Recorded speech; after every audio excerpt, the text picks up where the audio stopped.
Market Monday को gap up होगा, gap down होगा, क्योंकि कल यूएस मार्केट चल रहा था, यूरोपियन मार्केट चल रहा था, गिफ्ट निफ्टी चल रहा था, गोल्ड चल रहा था, बहुत सारी चीजें कल चल रही थी, लेकिन इंडियन स्टॉक मार्केट बंद था।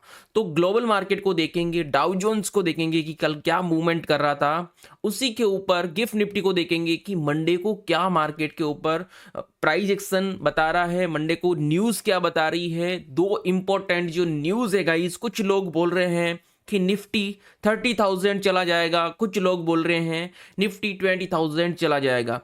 तो यहाँ पे हमें इंपॉर्टेंट कौन सा वो लेवल है कि यहाँ से मार्केट रिवर्सल होगा तो ही हमें कुछ अच्छा मूवमेंट मिलेगा, अदरवाइज हम इग्नोर करेंगे। तो हमेशा क्या होता है ना गाइस, कंफर्मेशन होना बहुत ज़रूरी है। कोई कुछ भी बोले लेकिन हमें भरोसा होना बहुत ज़रूरी है हमारे प्राइस एक्शन पे, हमारे टेक्निकल्स पे। तो वो सारी चीज़ें देखेंगे। मिड कैप निफ्टी की मंडे को लास्ट एक्सपायरी है, बैंकेक्स की लास्ट एक्सपायरी है, उसके बाद वीकली एक्सपायरी उनकी कभी नहीं होगी, इस चीज़ को ध्यान में रखिएगा। तो मंडे को गेम चेंजिंग ओपनिंग तो होगी, और उसी के साथ गाइस एफआईआई और डीआईआई डाटा देखेंगे। कुछ लोग बोल रहे हैं ये भी कि एफआईआई की वापसी हो चुकी है, जब तक यहाँ पे हमें बाइंग्स नहीं देखने को मिलेगी। यहाँ पे आप देख रहे होंगे कि एफआईआई एवरी डे सेलिंग कर रहे हैं। अब यहाँ पे देखेंगे गाइस, यहाँ पे भी सेलिंग करके गए हैं 1850 करोड़ की, डीआईआई वाले बाइंग करके गए हैं 2480 करोड़ की।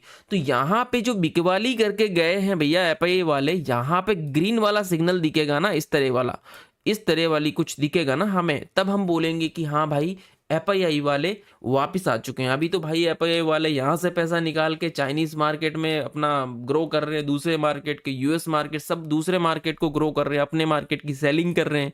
ठीक है ना, जब तक यहाँ पे आपको ग्रीन नहीं दिखता है लोगों का कहना नहीं मान सकते, इस चीज को ध्यान में रखिए। जब यहाँ पे तो सेलिंग दिख रही है तो कैसे किस तरह से भाई वो बाइंग कर लेंगे, तो ये चीज आपको ध्यान में रखना पड़ेगा। नाउ गाइस बात करेंगे ग्लोबल मार्केट की, और इंपॉर्टेंट जो न्यूज है वो यही है कि गाइस की एफआईआई वालों की वापसी हो गई है। जब तक कंफर्मेशन नहीं मिलेगी हमें फायर नहीं करना है।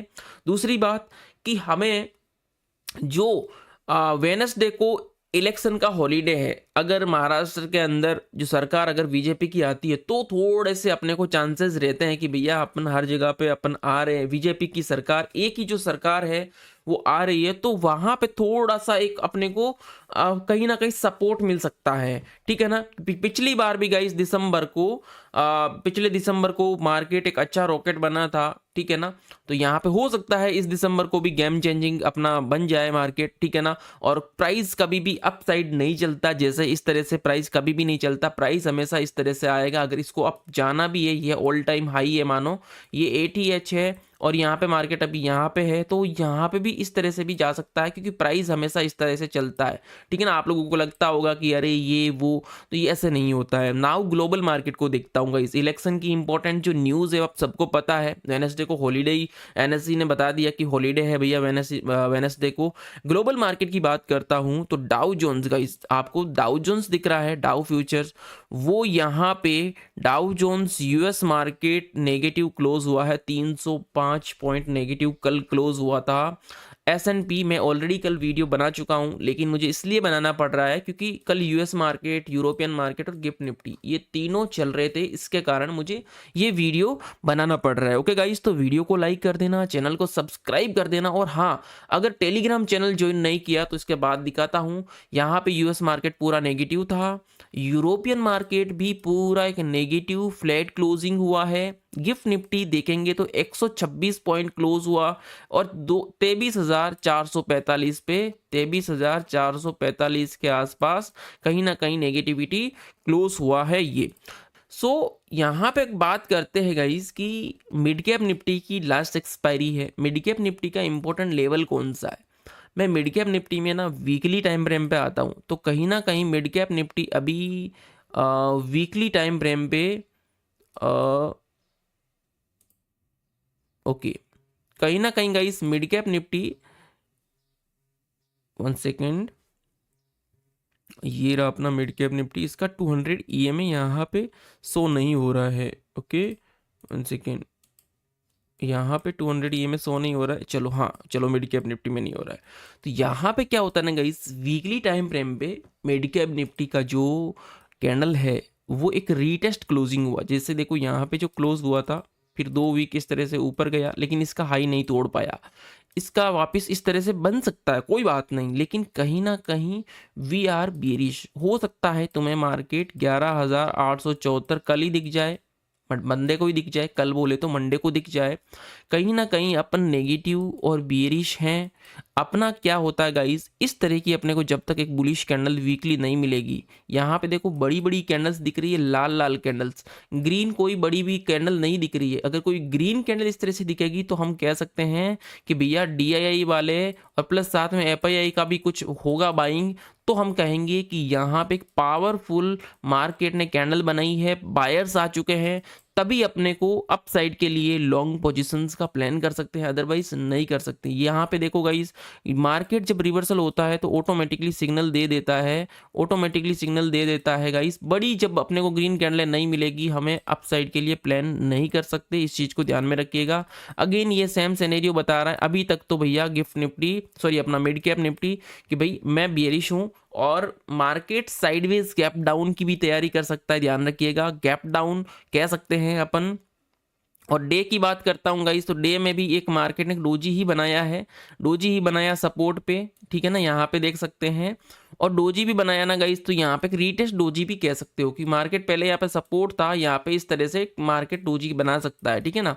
इंपॉर्टेंट जो सपोर्ट है गाइस, तो 1 डे टाइम फ्रेम पे 200 EMA, 200 EMA इसका यहाँ पे है 11,875 कह सकते हो।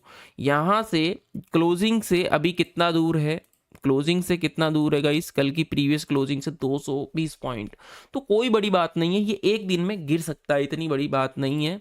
ओके, अगर मैं इसी को 15 मिनट टाइम फ्रेम पे एनालिसिस करता हूँ, तो 15 मिनट टाइम फ्रेम पे गाइस याद रखिएगा, ये बोल रहा है कि भाई जब तक मैं 12,040 के बीच में हूँ, अगर यहाँ पे सपोर्ट बना लूँ, बुलिश कैंडल बना दूँ रिवर्सल, तो मुझे रिवर्सल प्लान कर सकते हो।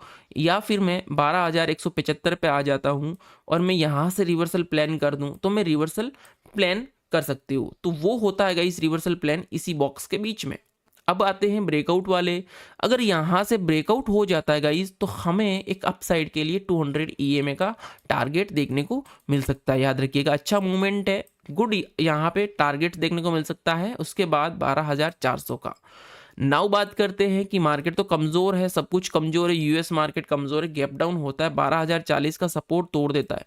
तो पहला जो सपोर्ट है इस 12,000 का रहने वाला है, इंपॉर्टेंट सपोर्ट है 12,000 का। मैंने यहाँ पे लेवल्स नहीं बनाया है, बना देता हूँ। पहला जो अपने को सपोर्ट है 12,000 का, 12,000 के बाद में गाइस, तो ये अपने को डाउन साइड यहाँ पे एज पर 200 EMA अपने को टारगेट नज़र आ रहा है, सीधा सीधा टारगेट नज़र आ रहा है। हो सकता है गाइस इस तरह से मार्केट फिल कर दे। देखो गिरता है ना, तो मार्केट 1 घंटे के अंदर अपना काम खत्म करके चला जाता है, इस चीज़ को आपको भी पता है ना, ये चीज़ आपको भी पता है, इस चीज़ को ध्यान में रखिएगा गाइस। ओके, तो अब बात करते हैं निफ्टी के लेवल्स की। लोग बोल रहे हैं कि भैया निफ्टी ये कर देगा वो कर देगा। वीकली टाइम फ्रेम पे निफ्टी क्या दिखा रहा है, वीकली टाइम फ्रेम पे गाइस निफ्टी क्या दिखा रहा है, वीकली टाइम फ्रेम पे ये देखो, अभी वीकली टाइम फ्रेम पे इसका 200 EMA, अभी मैंने क्या बोला कि अगर जब तक अगर यहाँ पे वीकली टाइम फ्रेम पे ये हो सकता है गाइस आने वाले वीक्स में ये वाला EMA यहाँ पे शिफ्ट हो जाएगा,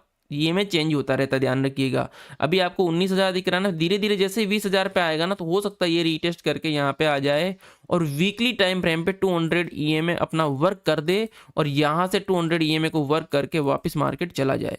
अब देखो डेली टाइम फ्रेम पे तो मैंने कल आपको दिखाया था कि भैया डेली टाइम फ्रेम पे मार्केट वर्क कर रहा है, लेकिन वीकली टाइम फ्रेम पे अगर मार्केट कभी गिर जाता है ना, तो वहाँ पे वापस रुक नहीं पाता है। वीकली टाइम फ्रेम बहुत इंपॉर्टेंट नहीं भैया, बहुत इंपॉर्टेंट यहाँ पे सपोर्ट है वीकली टाइम फ्रेम, इस चीज़ को ध्यान रखिएगा। वीकली छोटा मोटा टाइम फ्रेम नहीं है, इस चीज़ को ध्यान रखिएगा। तो मार्केट अगर इस वीकली टाइम फ्रेम तक पहुँच जाता है ना, तो गाइस एक गुड गैप फिलिंग मिल जाएगी और उसके बाद अपन एक लॉन्ग अपसाइड के लिए प्लान कर सकते हैं। पर 200 EMA की बात करता हूँ डेली टाइम फ्रेम पे, तो मैं अगर डेली टाइम फ्रेम पे गाइस चेंज करता हूँ सब कुछ, लेकिन अभी सब कुछ कैंडले लाल लाल